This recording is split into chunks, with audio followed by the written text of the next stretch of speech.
I'm Iskender Mulgeta, founder of Food Security Schools Africa, social enterprise in Addis Ababa, Ethiopia. I believe school gardens are living classrooms. Here the children and their parents learn hands-on experience, not only to grow food, but to be resilient and value life. Here in the Jazmach Wenrad Primary School, with the help of Full Gospel Believer Church, we have set up a school garden that involves committed parents. We can now see a very tangible impact. The school have a small unit, chicken farm, vegetable garden, and even cows.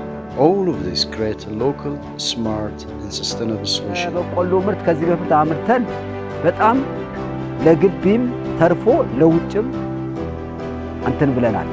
አሁን በዛች ባገኘነው ብር ነው ይሄ እነኚህ ወይፈኖችን ገዝተን የቀጣይ በሁለት ዓመት ውስጥ ያው ለዚህ በቃል ተመስገን እላለሁ። እኔ ያው በእስክንድር ውጤት ነው። Africa can feed itself. One school at a time.